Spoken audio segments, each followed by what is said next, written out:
Welcome back to the channel, folks, for another episode in Field Botany, where today being the 10th of August 2026 in season 2 of our series, amidst the 5th heat wave to hit the UK, we look at another plant in the series. The plant that we are looking at today, with the rather tongue-twisting Latin name, is Field Bindweed or Convolvulus arvensis, which is a plant in the family Convolvulaceae, or put simply, the bindweeds or morning glories. So let's get started and take a look at the systematic botany of this plant using illustrations, photographs and video footage. Field bindweed is perhaps one of the more easier bindweeds to identify, with its dainty white, fused 5 petals in white or candy pink star-like trumpets announcing its presence. The flowers of field bindweed are radially symmetrical, that is to say actinomorphic, and they exude a pleasant fragrance, which isn't widely described. The root system of field bindweed consists of a spreading, tough underground stem with various branching nodes. Field bindweed is a herbaceous, creeping or trailing perennial, i.e. a vine, and where the stems emerge, they will coil in a clockwise direction. Leaves. The blade of field bindweed can best be described as ovate or lanceolate, with the basal shoulders being best described as hastate or sagittate. The slides depict the upper or adaxial surface of the leaf blade and the lower or abaxial surface depicting the venation. Field bindweed is fairly evenly distributed over 2/3 of the United Kingdom, and the differences between the leaf blade and the distribution pattern helps distinguish the confusion species sea bindweed Calistegia soldanella.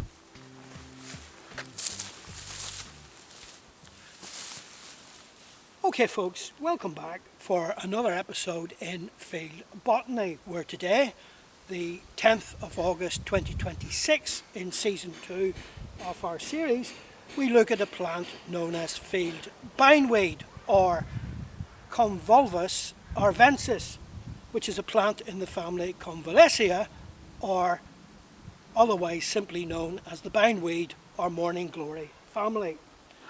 Before us we have the plant itself, which, as you can see, consists of trumpet shaped white or pink white flowers, which are of the order of 1.5 to 2.5 centimeters in diameter. I don't know if you could make that out, but you can see the pink striations and the trumpet shape. And it's a relatively easy bindweed to identify because it is much more dainty than its two counterparts, large bindweed and greater bindweed, which we'll cover in further episodes. The plant grows grows to a length of 1 to 2 meters, and it is a creeping or climbing perennial, i.e. a vine, and it is found in a habitat such as this, which normally amounts to river embankments, roadsides, farmland, pasture, or anywhere where there is disturbed soil. And the reason for that is that the root system of field bindweed consists of creeping underground stems which node at various points. So if the soil is loose and disturbed, it's relatively easy for this plant to spread. And the plant itself can be seen between the months of June and September. As I say, the habitat that we are here today is exactly where we'd expect to find it. We're on a eroded embankment where there is a path, and as you can see, we're in the upper confines of a small urban beck just down there below me. So the plant is exactly where you might expect it in terms of its habitat. So we're going to take a little look now at the botany of this plant in more detail. So, just a quick recap on habitat. Field bindweed grows on farmland, waste places, along roadsides, in pastures, grassy slopes, stream sides and disturbed soils, which favour the spread of its root system. It prefers a fertile, nitrogen-rich soil and in itself is an indicator of soil health. In the meantime, back to the field where we look at Convolvulus arvensis in situ.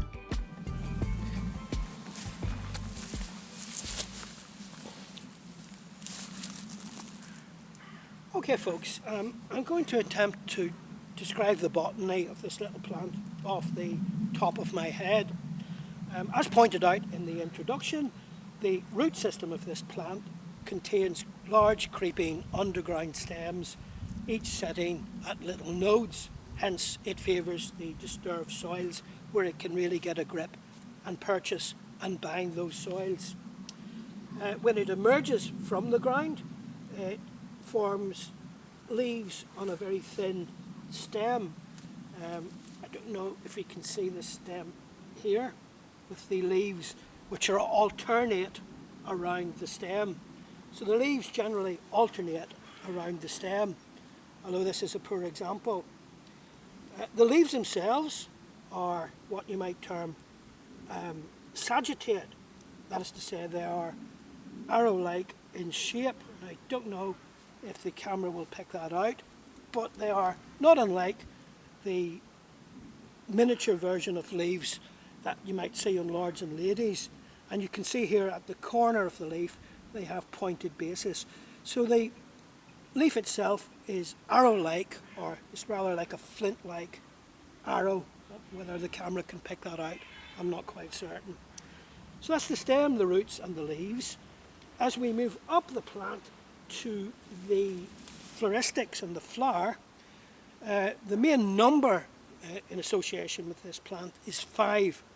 It has 5 petals which are creamy white or pink, candy striped, star-like, as we can see from the reverse in some cases.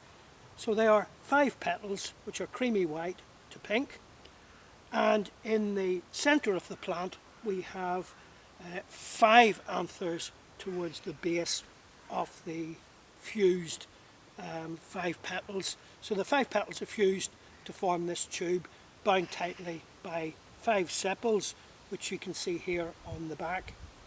So far we've got 5 petals, 5 anthers at the base of the tube, 5 sepals underneath it, and in the middle there, and we can just see them in this plant if you have a wee look, it consists of 2 stigmas on a thin style which are forked, and it has 1 ovary per stigma which is 2-celled. So that's the floristics described in detail. Once the plant has flowered, it will go on to form fruit and set seeds, and we'll look at that in the video coming up. But the fruits consist of globular structures which are 3 to 5 millimeters in dimension, and they yield 2 to 4 seeds which are rough, angled and measure between 2 and 4 millimeters, and we take a closer look at that in the video coming up. The flowers are obviously scented as well, smelling not unlike violet. So traditionally, in terms of medicinal herbalism, this plant has been used to treat hypertension and as a laxative. It also lives up to its name, bindweed, as its root system will bind erosion in banks. And of course the little flower itself, smelling so sweetly, contains nectar, which is a rich source of nectar for the pollinators, improving biodiversity across the area. So that is the plant, the botany of the plant outlined in detail. Without further ado, let's move on to our next section in the video. So folks, before you embark on your journey into the field, we look at the features and characteristics which will enable you to identify and find the plant. So, as always folks, we include a detailed botanical slide for those of you who may wish to study the botany of the plant in more detail. And the slide may be stopped at any point to consult the details on it. Field bindweed is a herbaceous climbing or creeping perennial, i.e. a vine, growing 1 to 2 metres in length. The flowers are white or pink striped, trumpet shaped, and the petals are fused. They are approximately 1 to 3 centimetres in diameter. The leaves are arrow shaped to oblong and are stalked and can be termed hasteate or sagittate.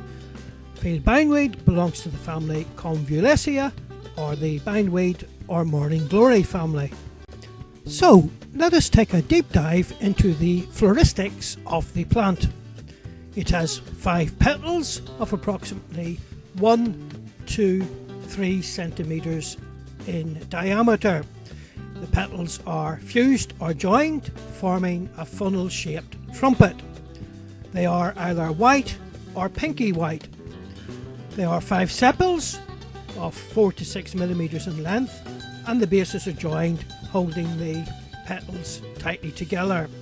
It has 5 stamens located at the base of the petal tube, and it has 2 stigmas on a slender style which is forked. The ovary is single and 2-celled and is superior, that is to say, it is above the other parts of the flower.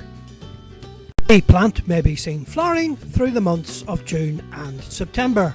After flowering, the plant forms one almost globular capsule. It is of the order 3 to 5 millimetres in size and sets seeds, each between 2 and 4 seeds, measuring 2.5 to 4 millimetres. They are rough, angular, yellow, brown or black in colour. Turning our attention briefly to a possible confusion species, C. bindweed, it can be pretty much excluded on the basis of the kidney-shaped or reniform leaves and the patterns of distribution, C. bindweed being predominantly found around the coasts of the United Kingdom. We'll be covering 2 other species of bindweed in separate episodes: Calistegia sylvatica, the large bindweed, and Calistegia sepium, the hedge bindweed. Turning our attention now to the vegetative characteristics of the leaves, which are alternate around the stem and are 2 to 5 centimetres in length. Their shape is oblong to oval or arrow-shaped, with the leaf bases pointed, best termed hasteate or sagittate. The margins are blunt or smooth and are more or less unbroken. The leaf stalk is shorter than the blade and the stipules are absent. Field bindweed is known by a number of common vernacular names, notably lesser bindweed, withy wind, perennial morning glory, creeping jenny and position vine, and as stated, it is a member of the Convolvulaceae or the bindweeds or morning glories. The Latin binomial is also straightforward, with the prefix convolvulus meaning to roll together or to entwine, reflecting its climbing or creeping growth habit. The common suffix arvensis means off the field. In the meantime, let us allow the plant to speak for itself.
Well folks, that's it from me on Field Bindweed. Once again, thank you very much indeed for watching.